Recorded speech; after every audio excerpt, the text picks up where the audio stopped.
Imagine this. You're fighting cancer, hooked up to chemo, barely holding on, and your HOA's big concern? Not your health, not your well-being, nope. It's your annual $350 dues. Because apparently, compassion costs extra.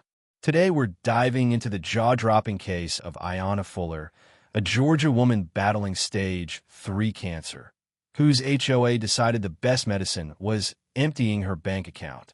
Yep, grab your popcorn, because this story is going to make your blood boil and your sarcasm level spike. So, let's rewind the tape. It's 2007. Picture Ayanna Fuller, young, hopeful, standing in front of a house in Fairburn, Georgia. She's about to make one of the biggest purchases of her life, her very first home. And like every starry-eyed new homeowner, she's thinking about paint colors, family dinners, and the sweet, sweet relief of never having to hear a landlord complain about nail holes again. What she wasn't thinking about was that the keys to her new home came bundled with an invisible roommate, the HOA. Now, HOAs love to market themselves as guardians of community standards. Translation: they're like the nosy neighbor who thinks their ruler is the law of the land. Grass 1 inch too tall? Fined. American flag too faded? Fined. Christmas lights up a week after New Year's? Oh baby, fined again. They're the neighborhood hall monitors nobody asked for, except this time, they've got the power to ruin your credit score. And here's the kicker.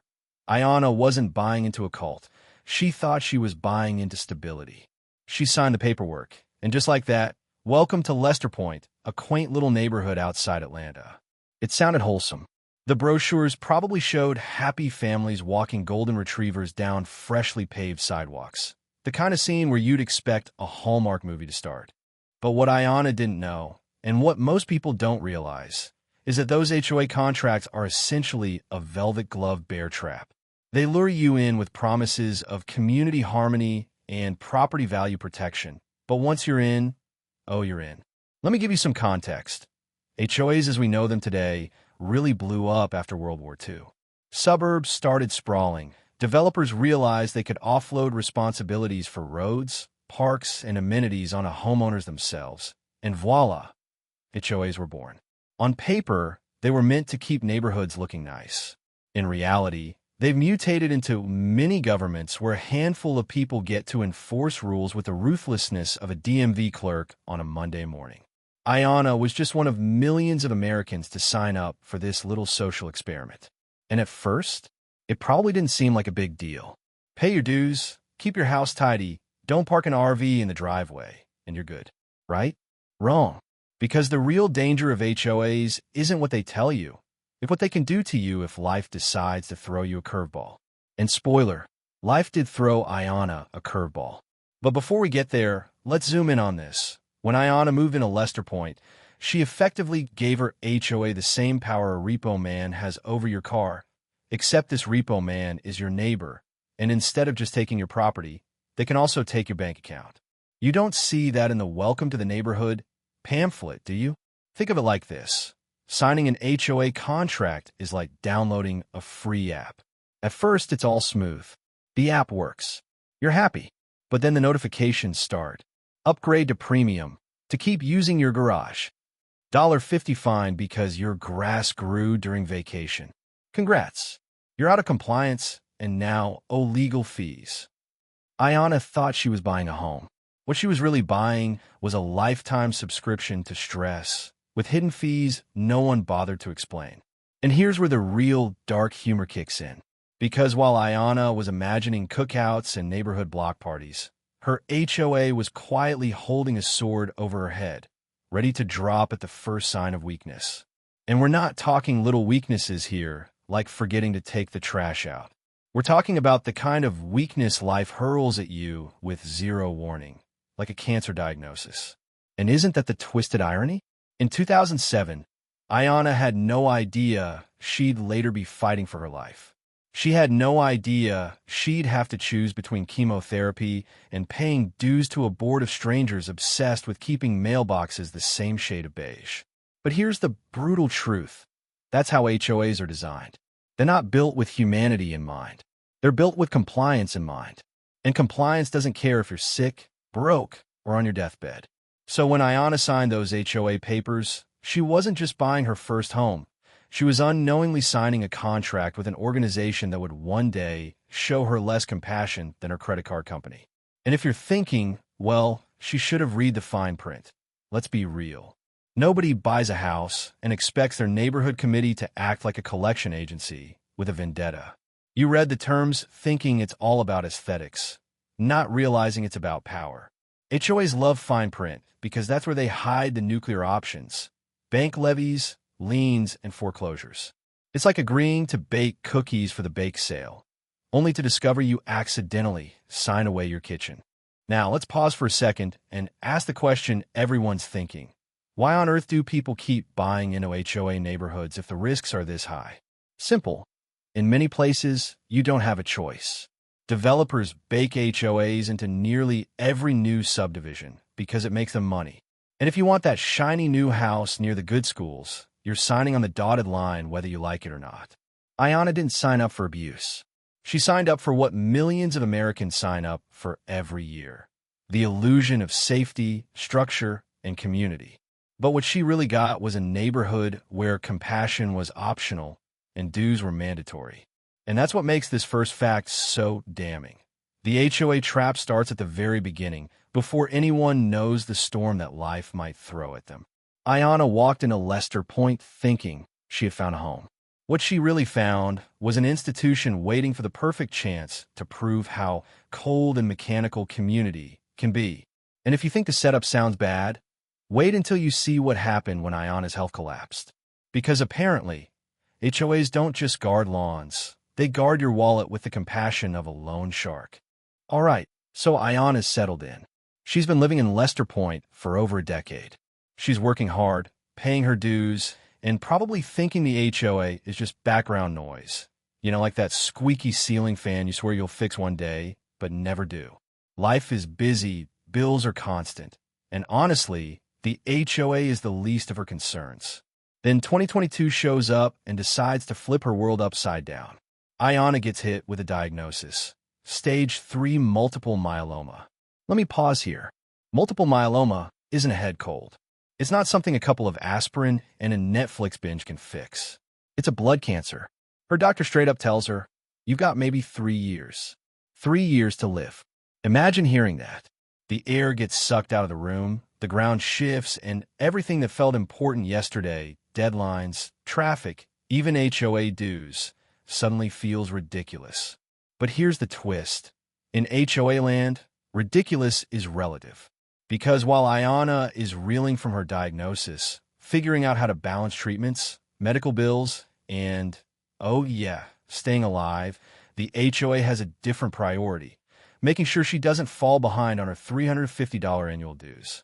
Think about that. A woman is battling cancer, and the HOA's energy is focused not on helping, not on understanding, but on ensuring their little ledger doesn't get messed up. It's like standing at someone's hospital bedside and, instead of asking, how are you feeling, you say, hey, did you Venmo me that $20 for pizza? Now, let's zoom out for a second. HOAs love to talk about community. That's their favorite buzzword. They use it in brochures, in meetings, in mission statements. We're here to foster community. Except when push comes to shove, it's not community, it's collections. Because here's the reality. The HOA didn't see Ayanna as a sick neighbor. They saw her as an overdue invoice. And if that doesn't boil your blood, check your pulse. Doctors told Ayanna she needed to cut back on work for her health. Up until that point, she'd been grinding harder than a Starbucks espresso machine. 2 jobs. 2. By day, she drove a school bus for Atlanta Public Schools. By night, she clocked in at Delta Airlines. Talk about stamina. She was practically living on coffee and grit. But then the diagnosis hit, and her doctor said, look, you can't keep doing this. It's not about bills anymore, it's about survival. Your body needs to rest. Ayanna had to make a choice. Which job do I keep? She chose the school bus gig. And why? Because she loved those kids. As long as I'm around these kids, I feel alive, she said. That right there tells you everything you need to know about Ayanna. She wasn't just surviving for herself. She was holding on for the people she loved. And this is where the story starts to sting even more. Because while Ayana is showing this deep humanity, sacrificing income so she can still give joy to children in her care, her HOA shows her exactly zero humanity. No grace period. No deferment. No. Hey neighbor, we get it. Life is brutal sometimes. Nothing. Just a cold insistence that dues are dues. Now here's a thought. Most of Ayana's other creditors bent over backward to help her. Her mortgage lender? Deferred payments. Her car loan? Deferred. Creditors everywhere saw her diagnosis, saw her paperwork, and said, "Okay, you're fighting cancer. We'll cut you some slack." Because even giant financial institutions, the ones usually portrayed as soulless money vacuums, were capable of compassion. But the HOA? Oh no, not a chance. They held firm on that $350 like it was the last golden ticket to Willy Wonka's factory. And it's not like Ayana wasn't trying. She wasn't ignoring them. She went to them and said, "Look, I can't pay in full right now, but can we work something out? Can I pay part?" That's what responsible people do when times are tough. They communicate. And what did the HOA say? Nope. No negotiation. No leniency. Just a flat rejection. This is where the absurdity of the HOA system really shines. Because what's the point of being part of a community if, when you're at your lowest, the community's response is, "Pay us anyway"? It's like living in a town where the fire department shows up to your burning house and says, "We'll help you out, but only if you mow your lawn first." And here's another layer to this outrage Sunday.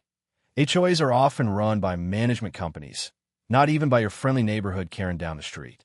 In Ayana's case, her HOA was overseen by Century Management, a professional HOA management company. Translation, it wasn't even a matter of Ayana's neighbors being heartless. It was a faceless company managing dozens of communities, enforcing rules with all the warmth of a collection robot. They don't know Ayana. They don't care about her kids, her job, her chemo treatments. She's just account number 4579 with an overdue balance. And that's the bigger problem here. HOAs sell themselves as hyperlocal. We're your neighbors. We're here for you. But behind the curtain, it's often just a corporation with spreadsheets and lawyers. You're not arguing with a board of kindly retirees worried about the neighborhood park. You're up against a business model. And business models don't cry at cancer diagnoses. Ayana's diagnosis should have been the moment when her HOA stepped up. Imagine if they had said, "Don't worry about dues this year. Focus on your health." Imagine the goodwill that would have created. The story could have been about neighbors helping a woman in need. Instead, it became a story about financial cruelty in the face of human suffering. So let's put this in plain English. Ayana was told she was dying. She cut back work, clung to what gave her life meaning, and tried to juggle her bills with dignity. And the one institution that refused to give her breathing room wasn't a bank, wasn't a credit card company, wasn't even her mortgage lender. It was her neighborhood HOA, the same people or company, supposedly tasked with building community. That's the irony. HOAs exist, in theory, to protect quality of life. But here, when life itself was slipping away, they showed how little they actually cared about quality. And if you think that sounds heartless, hold on to your hats. Because when Ayana's health forced her to quit working entirely, she didn't just lose her income. She discovered what happens when the HOA decides it's time to tag in their favorite tag team partners, the lawyers. If life had a hard mode setting, Ayana Fuller was already playing on it before her diagnosis. Imagine the grind. Bus driver by day, Delta Airlines employee by night. That's not just a busy schedule. That's a lifestyle that screams, who needs sleep when you've got bills? Let's break this down. Driving a school bus is not exactly a cushy job. You got kids screaming, fighting over seats, dropping snacks like they're reenacting a battlefield. Add Atlanta traffic, which if you've ever experienced, feels like a slow-motion demolition derby. And you've got a recipe for stress that would make even meditation monks consider cursing. Then, after a full day of navigating chaos and traffic, Ayana clocked in for her second shift at Delta Airlines. That's not a side hustle. That's a second career. She was literally working around the clock. And why? To keep her life stable, her bills paid, and her home secure. Here's the thing. A lot of Americans live this grind. A 2024 Newsweek survey found that 36% of Americans are working more than one job just to keep up. That's not hustle culture, that's survival culture. And Ayanna was the poster child for it. She didn't sit back waiting for handouts. She put in the hours, sacrificed her rest, and gave everything she had to make her life work. But then came the diagnosis, stage 3 multiple myeloma. Her doctor didn't sugarcoat it. Her body couldn't keep up with that pace. He said, pick one job or risk cutting your time even shorter. That's a brutal choice. You're basically asked, do you want to live longer but poorer or richer but dead sooner? Ayanna chose life. She chose the school bus, not because it was glamorous, not because it paid the most, but because of the kids. She said, as long as I'm around these kids, I feel alive. That's not just a quote. That's a glimpse into who Ayanna is. Even facing her own mortality, she cared about giving joy and stability to the children she drove every day. Now let's pause here. In any sane society, this should have been the part of the story where her community, including her HOA, rallied around her. Where people said, you know what, this woman has given everything she has to work, to contribute, and now she's fighting cancer. Let's cut her some slack.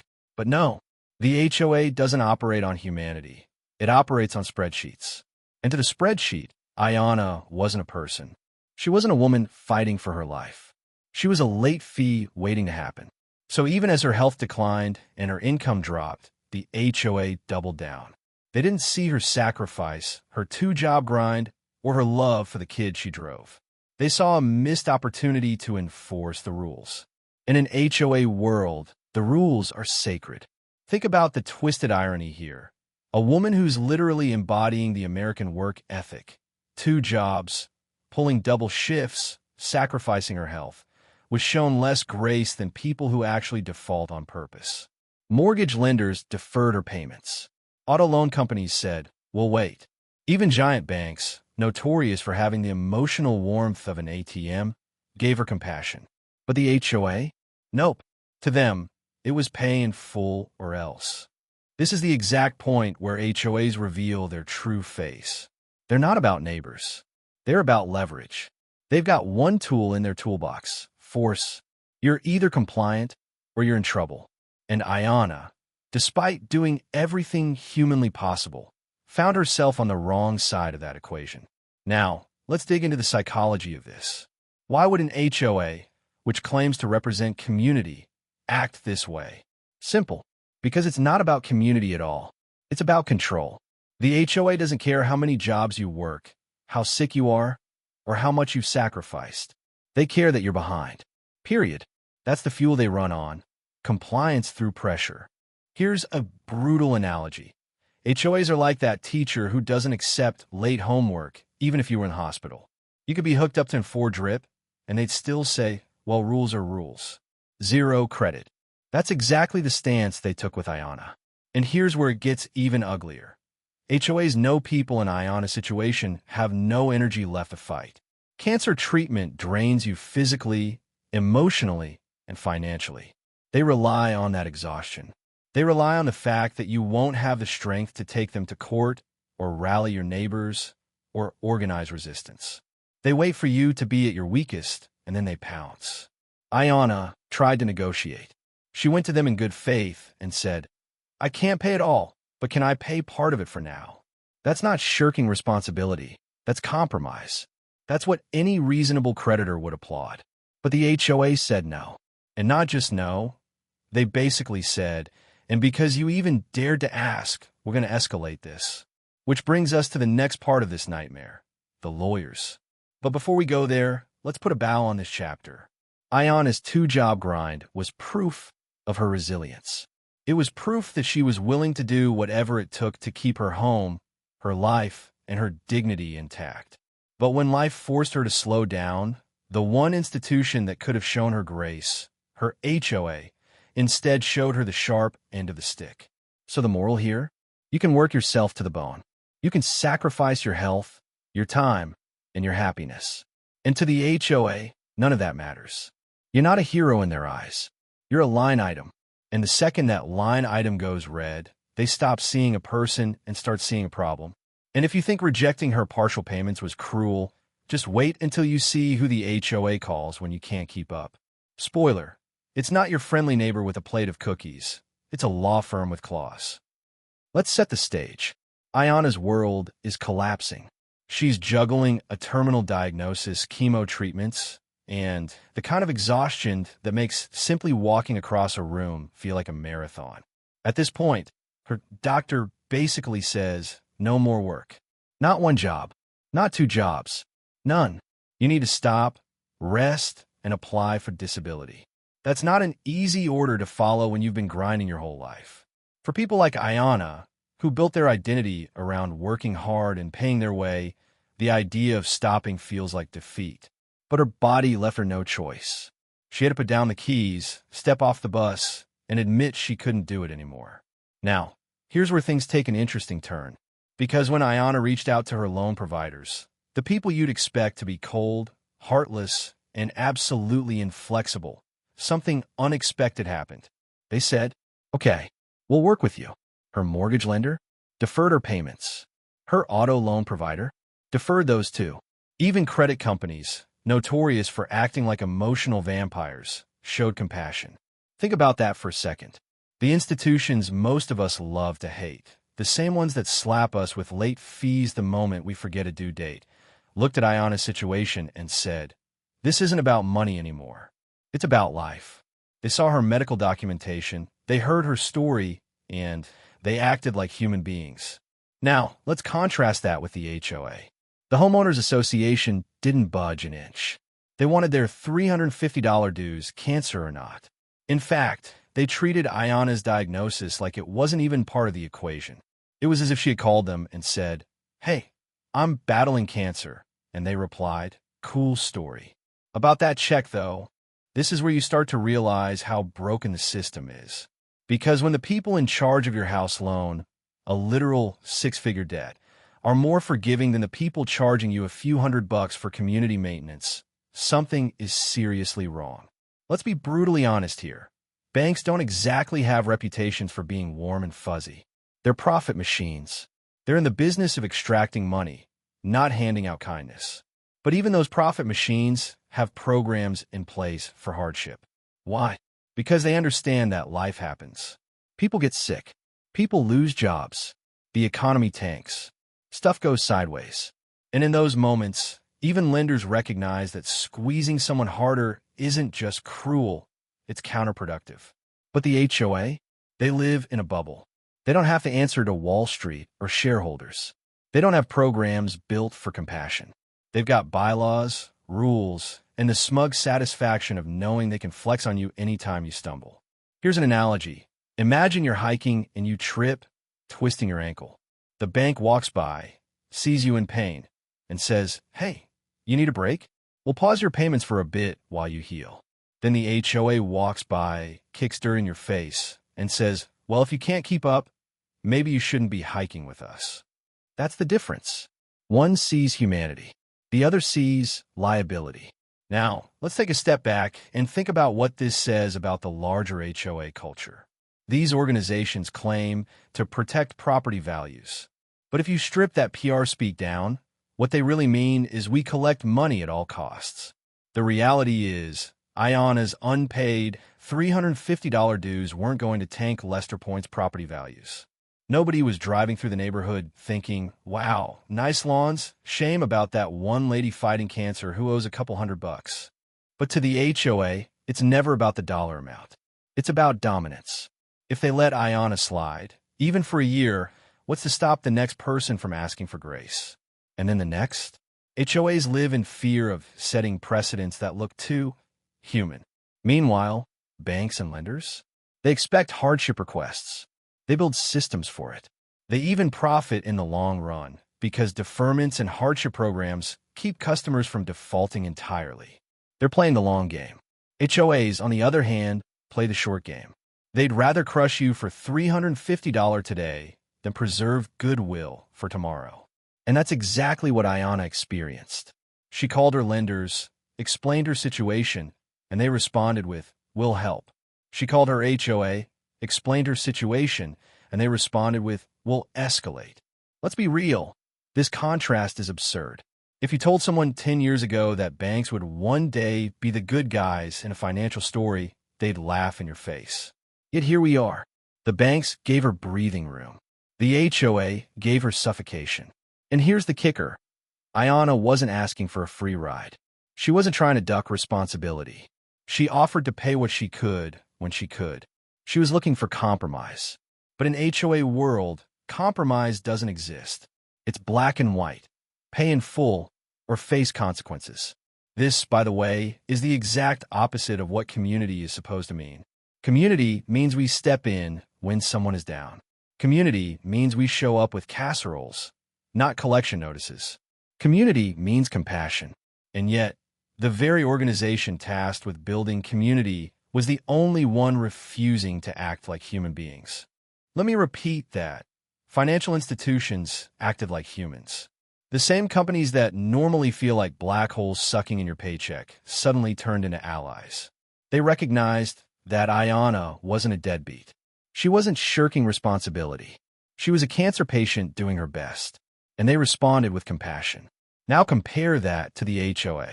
When Ayanna asked for the same courtesy, a deferral, some flexibility, a temporary reprieve, the HOA's answer was a flat, cold no. They didn't care about the diagnosis, the treatments, or the fact that every other creditor in her life was stepping up to help. They cared about one thing, dues. This is where the hypocrisy really burns. HOAs love to say they're protecting property values. That's their favorite line. They'll enforce rules with military precision under the banner of, "We're keeping your neighborhood beautiful." But here's a question. What protects property values more? Giving a dying woman a little grace, or draining her bank account and making headlines for financial cruelty? If you ask me, compassion does more for community value than 100 manicured lawns. But HOAs don't see it that way. They see compassion as weakness. And so, while billion-dollar banks were saying, "We'll work with you," her HOA was basically saying, "We'll work against you." And let's not gloss over how rare this is. Because when you can point to banks and say, "They're the good guys in this story," you know the HOA has officially crossed into villain territory. Banks aren't usually cast as heroes. They're usually the corporate overlords in movies, the faceless villains in news stories. But here, they were the ones keeping Ayanna afloat. So let's do a side-by-side comparison. Mortgage lender, deferred payments. Compassion, humanity. Car loan company, deferred payments. Flexibility, empathy. Creditors, deferred payments. Understanding, support. HOA, tough luck. Pay us anyway. Which of these doesn't belong? Spoiler, it's the HOA, standing there like a kid who refuses to share toys at recess. Now, here's where the story gets even darker. Ayanna wasn't just asking for handouts. She offered to pay part of her dues. She said, "I can't give you the full $350 right now, but I'll give you what I can." That's not irresponsibility. That's effort. That's someone who understands her obligations and is doing her best despite impossible circumstances. But the HOA wasn't interested in effort. They were only interested in compliance. All or nothing. And since Ayanna couldn't do all, they went for nothing, as in, nothing left in her bank account. That decision says everything about how HOAs operate. Banks, for all their flaws, have risk departments, hardship programs, and deferment policies. They understand that life happens, illness, job loss, disasters. HOAs, on the other hand, often don't have those safety nets built in. They're run by management companies and boards that prioritize enforcement over empathy.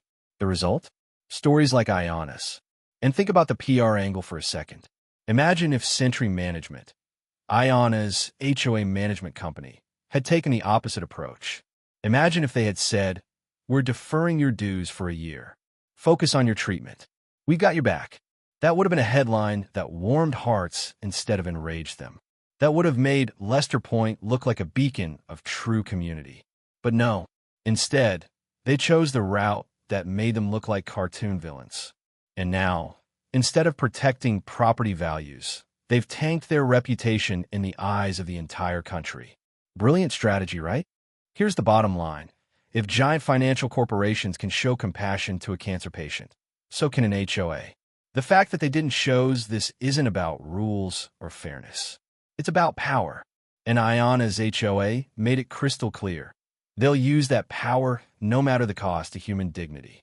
And if you think their lack of humanity was shocking, buckle up.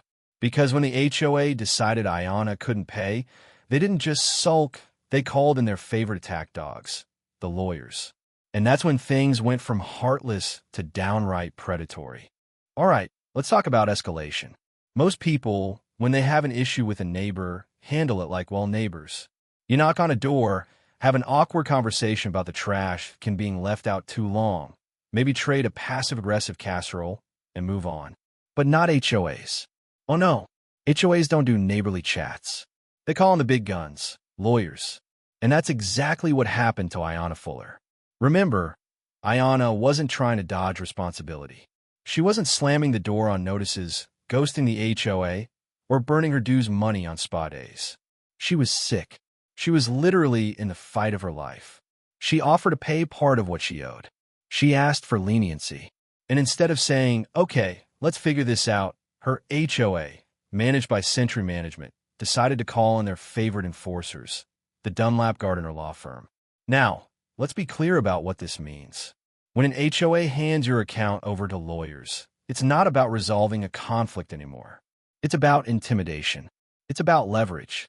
It's about saying, we could have worked with you, but instead we're going to bleed you dry using the legal system. So what did Dunlap Gardner do? They went into Ayana's bank account and vacuumed it. They didn't just take what she owed. They took $828.54. And because no story of greed is complete without a cherry on top, they slapped a $125 legal fee onto it. That left her account not just empty, but overdrawn by $855. Let's pause on that. Imagine being in a hospital bed, recovering from chemotherapy, weak, nauseous, and barely able to move. Then you check your bank account, maybe to pay for groceries, medicine, or just keep the lights on, and see that not only is your money gone, but you owe the bank because of overdraft fees. That's the gut punch Ayana took. Her exact words were heartbreaking. I was in bed sick. I had just come from chemo, matter of fact. She wasn't exaggerating. The timing was as cruel as it gets. It's one thing to enforce rules. It's another to empty a cancer patient's account while she's recovering from treatment. That's not enforcement. That's predation. And here's the kicker. That $828 wasn't going to make or break the HOA's budget. We're not talking about a life or death sum for the association. We're talking about an amount so small in the grand scheme of their operations that it probably covered, what? A few flower beds? A streetlight repair? Maybe some overpriced mulch for the entrance sign? Meanwhile, to Ayana, it was everything. It was the difference between paying for essentials and being left stranded. But that's how these lawyer HOA tag teams operate. They don't just collect, they punish. They know most homeowners don't have the resources to fight back in court. They know they can add legal fees to pad the bill. And they know that once they've dug into your bank account, you've got little recourse. Think of it like this. HOAs with lawyers are like sharks with blood in the water. The second they see weakness, they swarm.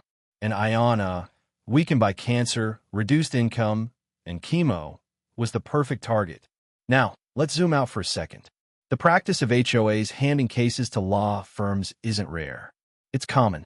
It's practically a business model. Many management companies work hand in glove with specific law firms. The HOA says, we've got a delinquent account.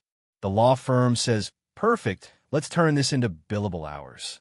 The homeowner gets hit with fees, levies, and sometimes foreclosure. It's an ecosystem built on squeezing vulnerable people. And here's where it gets even darker. In some states, HOAs have the legal authority to foreclose on your home over unpaid dues. Think about that.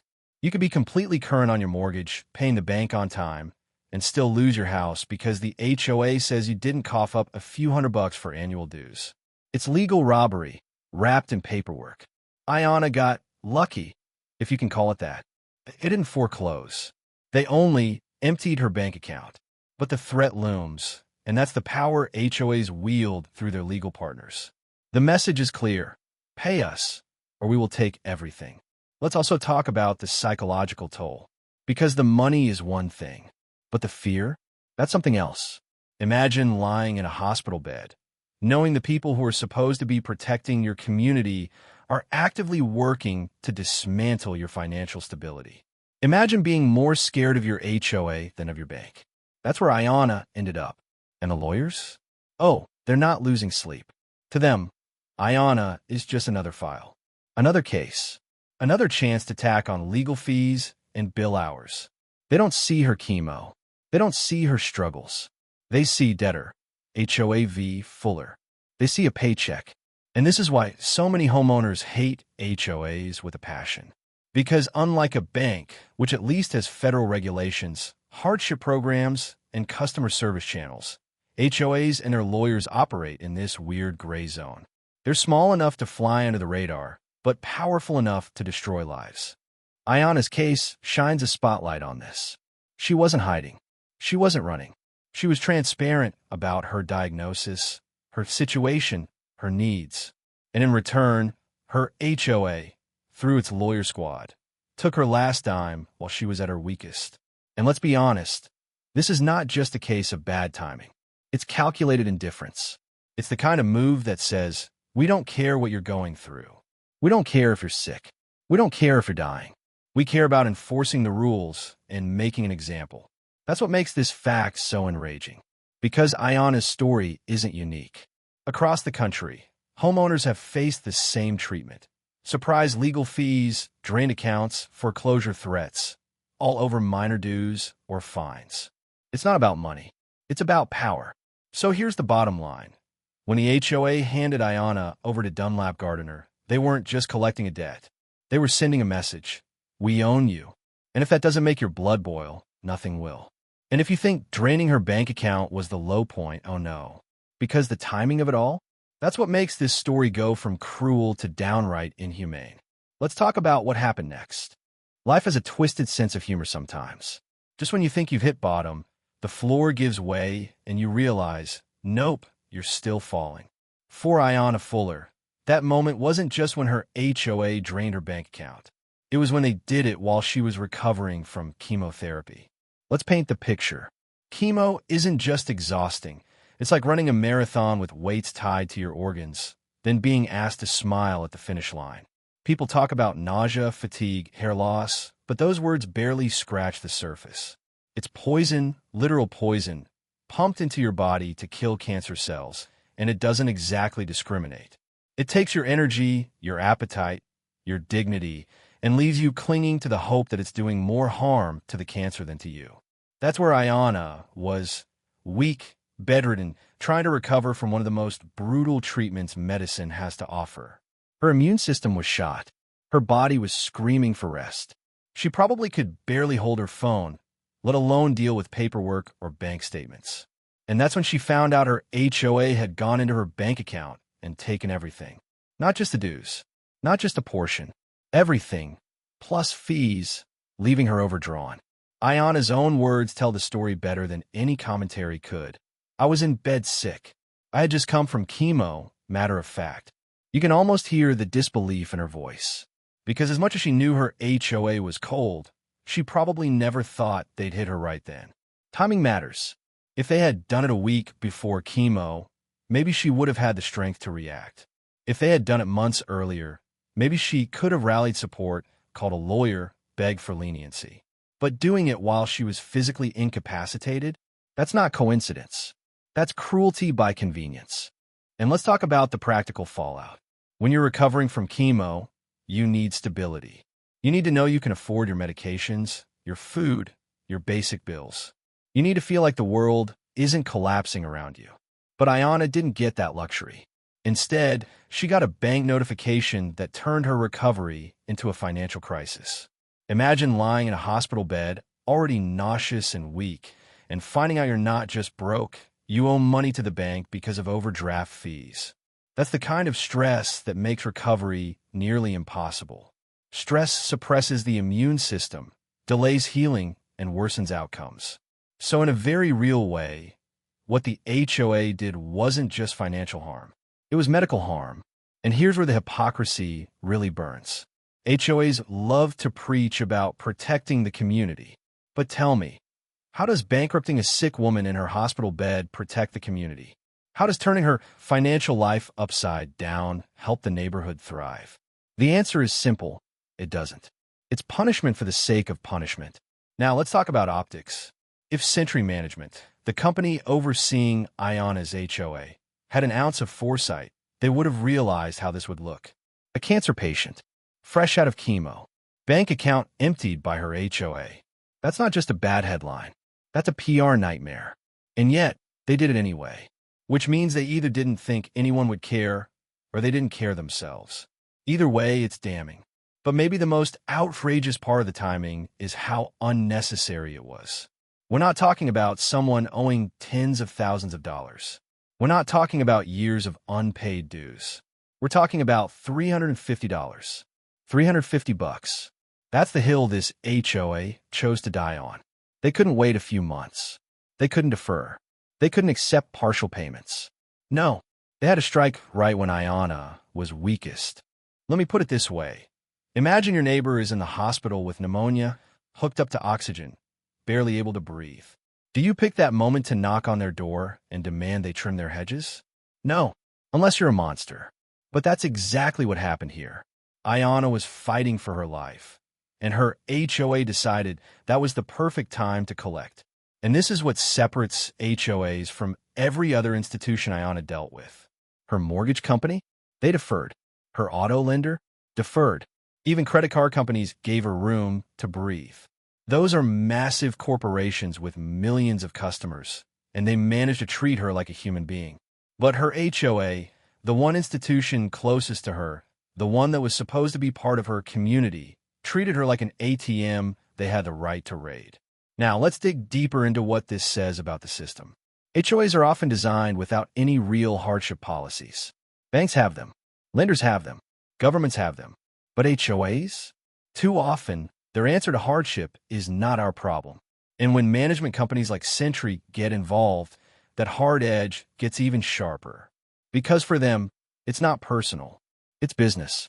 Ayana wasn't a neighbor to them. She was an account number. And when the account went red, they struck. Here's the brutal truth. The timing wasn't just bad. It was emblematic of everything wrong with HOAs. No compassion, no common sense, no humanity, just rules, dues, and consequences. And the timing, hitting Ayana when she was fresh out of chemo, exposed the cruelty of that system in the starkest way possible. And let's not forget, this could have been worse. She could have lost her home. HOAs in many states have the legal power to foreclose on your property for unpaid dues. That's right, miss a few $100s, and they could take your house, even if your mortgage is current. Ayana only had her account emptied. But when only means being left broke in a hospital bed, that's not a consolation prize. That's a tragedy. So here's the takeaway. The timing wasn't an accident. It was the inevitable result of a system designed to prioritize dues over dignity, rules over reality, and power over people. And Ayana's suffering is the receipt. And if draining her account during chemo sounds cruel enough, guess what? It could have been even worse. Because HOAs don't just take your money. In many cases, they can take your entire house. Yep. Welcome to the terrifying world of HOA foreclosures. If you thought having your bank account drained during chemo was as bad as it gets, brace yourself. Because HOAs have an even bigger, scarier weapon in their arsenal. And it makes emptying someone's checking account look like child's play. That weapon? Foreclosure. Yes, you read that right. Your HOA, the same people obsessed with mailbox colors and grass height, can, under certain state laws, take your entire house if you miss dues. Not just slap you with a late fee. Not just send some nasty letters. We're talking about foreclosing on your home. And here's the truly insane part. It doesn't matter if you're current on your mortgage.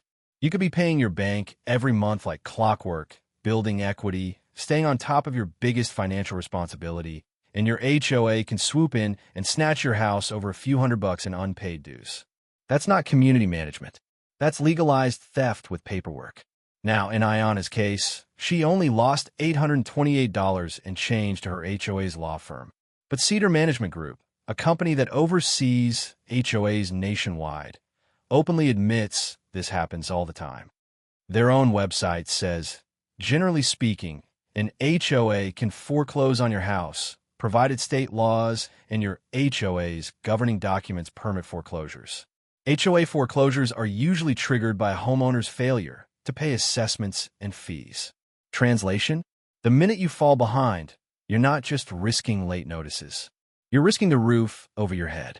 And Ayanna, as awful as her experience was, could have been staring down an even more catastrophic outcome. Losing the home she'd worked 2 jobs for, the home she bought in 2007 as her symbol of independence and stability. Let's pause here and imagine that scenario. A woman, fighting stage 3 cancer, sitting in her hospital bed recovering from chemo, opens her mail to find not just an overdraft notice, but a foreclosure notice. Can you even wrap your head around that level of cruelty? And here's the part that really fries my circuits. HOAs don't even need to justify this with huge sums. In some states, foreclosures have been triggered over debts as small as $500. $500. That's less than the price of a new iPhone. You could literally lose your house over less than the cost of a smartphone. But because it's in the fine print of HOA contracts, it's perfectly legal. And most homeowners, like Ayanna, don't fully realize the risks when they sign those contracts. You're thinking about square footage, not legal loopholes. You're thinking about school districts, not foreclosure statutes. You're buying a house, not signing your soul over to a neighborhood mini-government. Now, let's talk about the psychology behind this. Foreclosure isn't just a financial penalty. It's a nuclear option. It's the HOA saying, we don't just want compliance, we want obedience. And if you don't fall in line, we'll take the one thing you thought was untouchable, your home. That kind of power fundamentally shifts the relationship between homeowner and HOA. You don't really own your house in an HOA community. You're more like a renter with extra steps. You've got the mortgage, the title, the taxes, but at the end of the day, your ownership is conditional. Miss a payment to the HOA, and suddenly that sense of ownership is revealed to be an illusion. For Ayanna, this threat wasn't just theoretical. Her HOA could have pursued foreclosure. They didn't this time, but the fact that it was even on the table shows how precarious her situation was. She said it herself. I don't know what I'm going to do. I did sign a contract, but people can't help stuff that happens in life. We just can't. Those words are gut-wrenching.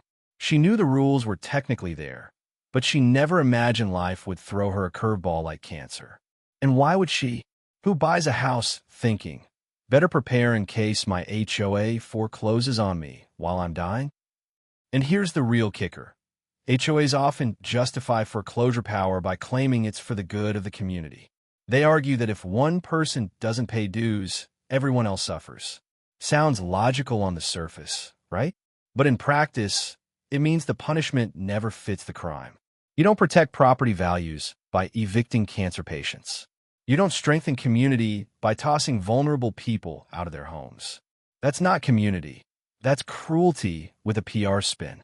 Think about the ripple effects if Ayanna's HOA had actually foreclosed.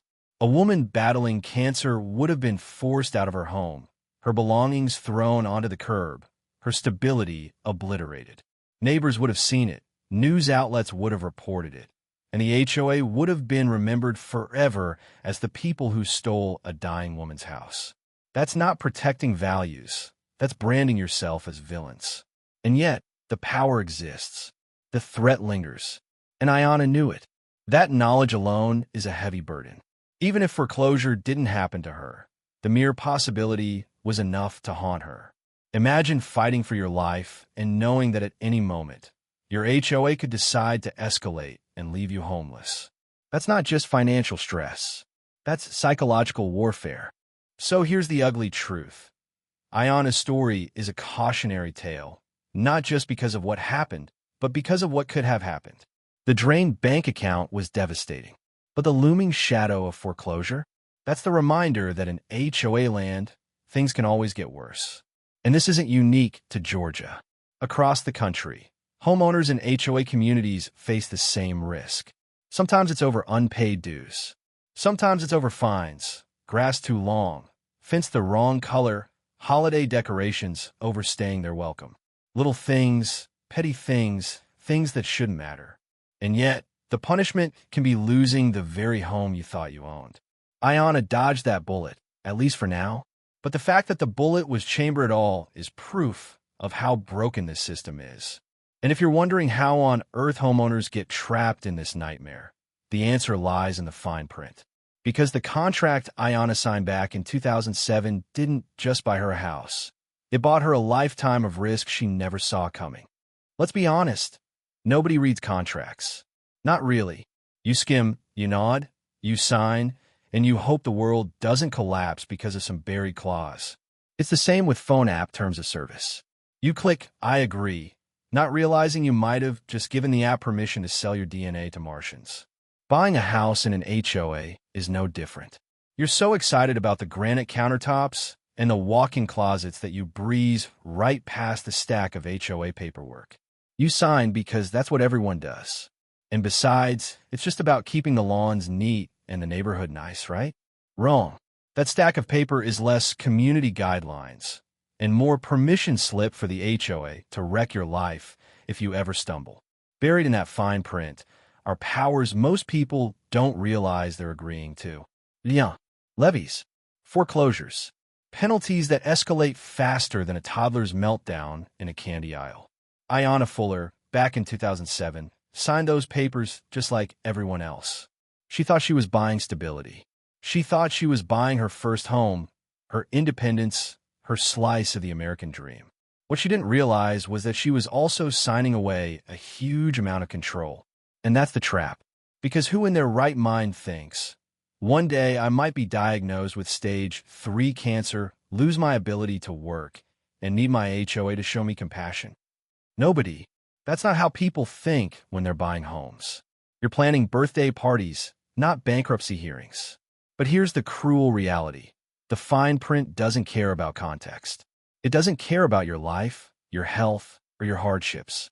It only cares about compliance. And once you've signed, the HOA has the legal backing to enforce those rules, no matter how unreasonable it feels when life falls apart. Ayanna admitted it herself. I did sign a contract, but people can't help stuff that happens in life. We just can't. That's the heartbreaking truth. She knew the HOA technically had the right, but what she didn't expect was how inhumanly that right would be wielded against her. This is where HOAs thrive, in the gap between what homeowners think they've agreed to and what they've actually agreed to.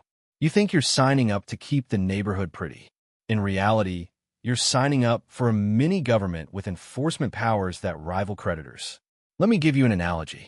Signing an HOA contract is like agreeing to play a friendly game of Monopoly. Except halfway through, you discover that the other players are allowed to flip the board, steal your money, and repossess your little greenhouses whenever they feel like it. The rules were always there, you just didn't read the fine print. And HOAs love that. They thrive on ambiguity. The less you know about your contract, the easier it is for them to exercise power. And let's be real, even if you do read the fine print, most people don't have the legal expertise to fully grasp what they're signing. These contracts are written in legalese, designed to obscure rather than clarify. Now, here's the kicker. The fine print doesn't just give the HOA power. It gives them leverage. They know most homeowners won't fight back. They know you don't have the money for endless legal battles. They know you'll comply because the alternative, liens, levies, foreclosures, is too terrifying to risk. And that's how they win. Ayanna found herself caught in that exact trap. She wasn't ignorant. She wasn't irresponsible. She just didn't anticipate a life crisis that would test the very limits of what she signed. And when the crisis came, the fine print turned from a harmless set of rules into a weapon. Here's the dark irony. Contracts are supposed to create stability. They're supposed to make everyone clear about expectations. But HOA contracts are designed to give maximum flexibility to the association and minimum protection to the homeowner. They tilt the balance so far in favor of enforcement that compassion becomes optional and usually absent. And this isn't just Ayanna's story. Homeowners across the country have found themselves blindsided by the fine print. A man in Texas lost his house over a few unpaid dues. A woman in Florida had liens slapped on her property because her grass died during a drought. These aren't isolated incidents. They're baked into the system. So why do people keep signing these contracts? Simple. Because in many places, they don't have a choice. Developers bake HOAs into new communities. If you want that shiny new house in the neighborhood with the good schools and nice parks, you're signing the HOA contract. It's take it or leave it. And most people, understandably, take it. But that doesn't mean they understand it. And that's the trap. Ayana's story highlights this perfectly. She thought she was buying a home. What she was really buying was a lifetime subscription to HOA oversight, complete with hidden penalties and zero room for humanity. And when cancer knocked her down, the fine print came roaring to life, proving that in HOA land, the rules matter more than the people. So here's the bottom line. The fine print is the HOA's greatest weapon. It turns neighbors into enforcers, homes into leverage, and hardships into opportunities for punishment. And unless homeowners start reading, questioning, and fighting back, the trap will keep snapping shut, one family at a time. And if you're wondering how Ayana managed to survive after being drained financially and cornered legally, the answer isn't her HOA. It's strangers on the internet. Because when community fails, sometimes the only lifeline left is GoFundMe. If you ever needed proof that community means something entirely different to an HOA than it does to the rest of us, here it is. When Ayana Fuller was left broke, sick, and scared after her HOA emptied her bank account, her lifeline didn't come from her neighborhood association. It didn't come from Sentry Management. It didn't even come from her lawyer. It came from strangers on the internet. Yep, enter GoFundMe, the modern-day safety net that says, "We know the system's broken, so here's a digital collection plate." And honestly, thank God for it. Because if Ayana had to rely on her HOA for compassion, she'd still be waiting by the mailbox. Let's rewind to the aftermath of that account-draining fiasco. Ayana's words say it all. "I don't know what I'm going to do. I did sign the contract, but people can't help stuff that happens in life. We just can't." That's the sound of someone cornered. Someone who knows the rules technically allowed what happened, but also knows the rules have no soul. Her HOA had done their job. Not the job of protecting the community, but the job of squeezing her wallet dry. Her bank account was negative. Her health was crumbling. And while she should have been resting and focusing on survival, she was instead figuring out how to keep the lights on. That's where the internet swooped in. Friends, neighbors, and eventually total strangers started sharing her story. A GoFundMe page was set up with a simple, heartbreaking plea. Ayana needs help. And help she got. Now let's pause here. Isn't it wild that Ayana got more compassion from random people scrolling through Facebook than from the people whose literal mission statement includes the word community? That's the irony here. HOAs love to talk about building community, but when the chips are down, it's the internet that actually delivers. It's like expecting your family to help you move a couch, and instead, 3 Uber drivers and a pizza guy show up to do it for you. Surprise! Turns out strangers are sometimes better at showing up than the people closest to you. And Ayana's GoFundMe wasn't a charity for someone irresponsible or lazy. This was a woman who had worked 2 jobs, paid her bills, raised her kids, and fought like hell for her health. This wasn't a sob story of poor decisions. It was a battle cry from someone who had done everything right and still got steamrolled by life and by her HOA. And here's the kicker. People responded. Because most people understand what HOAs don't. That compassion isn't weakness, it's humanity.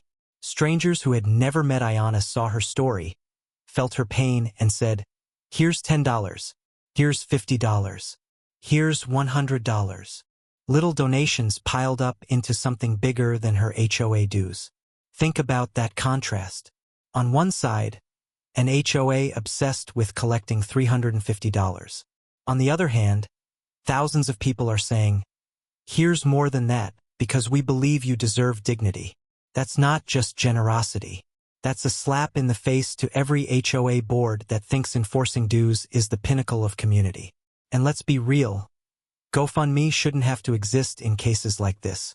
In a functioning system, Ayana's HOA would have been her first safety net, not her last adversary. Neighbors should have rallied. Boards should have deferred. Management companies should have stepped up. but they didn't. And so, once again, the internet had to do the heavy lifting. Here's the part that hits hardest. GoFundMe didn't just save Ayanna financially. It restored her faith. After being treated like a delinquent by the very people meant to protect her neighborhood, Ayanna got proof that humanity still exists. It just wasn't coming from the people with community printed on their letterhead. Let me put it this way. If HOAs are the nosy hall monitors of adulthood, GoFundMe is the cool substitute teacher who slips you a snack and says, "Don't worry, I got you." One drains you, the other lifts you up. And the bigger picture? Ayanna's story is a snapshot of a national trend. More and more, people in crisis are turning to crowdfunding because traditional systems, whether it's healthcare, housing, or yes, HOAs, fail them. Medical bills, eviction notices, foreclosure threats. When institutions say no, the internet says, "We'll try." It's not perfect, it's not sustainable, but it's something. And in Ayanna's case, it was everything. Now, let's talk symbolism, because this story has it in spades. Ayanna's HOA, designed to represent her closest community, failed her spectacularly. But strangers from hundreds of miles away, they became her real community. That's poetic justice in a way. It's also a glaring indictment of what HOAs have become. If you ever want to measure the heart of an organization, look at how they treat their most vulnerable. The bank showed compassion. The car lender showed compassion. Strangers on the internet showed compassion. And the HOA? They showed teeth. So let's call it like it is. Ayanna's survival wasn't thanks to her HOA. It was in spite of it. She survived because ordinary people cared enough to click, donate, and share. She survived because of humanity that came from everywhere except the place it should have come from first. And that's why this fact is so damning. Because the very existence of a GoFundMe page for someone like Ayanna isn't just a symbol of generosity. It's a flashing neon sign that says, "The systems designed to protect us are failing." And nowhere is that clearer than in the cold, compassionless response of her HOA. And if you're thinking this story is just about one woman and her HOA, think again. Because Ayanna's fight isn't just personal. It's a warning. Her story shows what can happen to anyone in an HOA community when life takes a turn. And trust me, this warning deserves your full attention. Alright, let's zoom out for a second. Because if you've been following Ayanna's roller coaster, you're probably thinking, "Wow, that HOA was heartless." And you'd be right. But here's the twist. This isn't just her story. It's a spotlight on what HOAs across the country are doing quietly, legally, and in many cases, ruthlessly. Ayanna's ordeal isn't some isolated freak accident. It's part of a pattern. And unless you're living off-grid in a log cabin, and even then, your HOA might show up to fine you for your roof shingles. This affects you too. So let's break it down. Why does this story matter? Because it's not just about one cancer patient's drained bank account. It's about what HOAs have turned into. Picture this. An organization that isn't the government, isn't a bank, isn't even a court, but can still take your home. Sounds dystopian, right? Congratulations, that's your HOA. They can fine you for trivial stuff like your trash cans being visible, and then escalate it into liens, lawsuits, and foreclosures. In Ayanna's case, they drained her bank account over dues. And here's the kicker. She wasn't even behind on her mortgage, her car, or her utility bills. Nope. She was only behind on HOA dues. That's like saying, yeah, your family's healthy, your bills are paid, but sorry, your grass is too tall, so we're taking your house. Let's be real. No private neighborhood group should have that much unchecked power. And yet, in states across the US, they do. The coldest part of Ayanna's story wasn't just that the HOA drained her account. It was the way they did it without a second thought.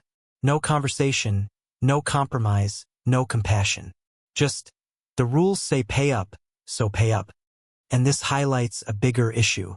HOAs aren't built to care. They're built to enforce. It's like hiring a robot to babysit your toddler.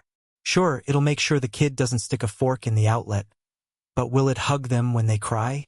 Nope, because compassion isn't in its programming. Ayanna's HOA proved that, and unfortunately so have thousands of others. HOAs love to market themselves as protectors of property value and builders of community. Cute slogans, but the reality often looks more like this. Control, control, and more control. Think about it. Is your HOA really protecting your home value when it bankrupts a cancer patient in your neighborhood? Is it really building community when it treats your neighbor like a criminal because they planted sunflowers without permission? Ayana's real community wasn't her HOA. It was strangers online who stepped up when she needed help. That contrast is brutal, and it forces us to ask, who's the real community here? The ones sending demand letters, or the ones sending $20 donations on GoFundMe? Ayana's story is one end of the spectrum, but here's the scary part. It doesn't take much to slide down that slope. You miss a couple payments. You argue with the board. You forget a form. Suddenly, you're not just a neighbor anymore. You're an offender. And once you're on their radar, things can spiral fast. What happened to Ayana could happen to anyone. You don't need a major health crisis. All it takes is one financial hiccup, one misunderstanding, one petty neighbor with too much time on their hands. That's why this story isn't just a cautionary tale. It's a warning shot. Here's the part that should give every HOA board chills. Ayana's story went viral because people get it. Even if they're not in an HOA themselves, they understand what it feels like to be crushed by a faceless system that doesn't care about your humanity. It's relatable. It's infuriating. And it's proof that people are tired of being treated like walking wallets instead of neighbors. Now let's get serious. Stories like Ayana's are sparking conversations in state legislatures about HOA reform. People are pushing back against unchecked power, demanding transparency, demanding fairness, and demanding that HOAs remember they're supposed to serve communities, not steamroll them. Some states are even considering laws to cap what HOAs can do in cases like this. Imagine that. Rules that force compassion. Who knew we'd need laws for something as basic as don't bankrupt cancer patients? Here's the part where you, the viewer, come in. Because this story isn't just about Ayana, it's about all of us. If you live in an HOA, know your rights. Show up to meetings. Push for accountability. And when you see your neighbor struggling, be the human that your HOA refuses to be. Because at the end of the day, community doesn't come from a rulebook. It comes from people. People willing to care. People willing to stand up. People willing to say, enough. So here's the bigger picture. Ayana's HOA thought they were enforcing order, but what they really did was expose themselves. They showed the world exactly what's broken about HOAs. And thanks to her story, people everywhere are waking up. The irony? In trying to protect the neighborhood, her HOA actually destroyed their reputation and made Ayana a symbol of resilience. And maybe, just maybe, that's how change starts. Not from polished board meetings or pretty newsletters, but from one woman's fight for dignity against the system that forgot she was human. So, what do you think? Are HOAs out of control, or do you think they're just misunderstood? Drop your thoughts below, and if you've got your own HOA horror story, share it. We might just feature it in a future video. And hey, don't forget to like, subscribe, and hit that bell. Because if HOAs are going to keep acting like neighborhood dictators, we'll be here to roast them every step of the way.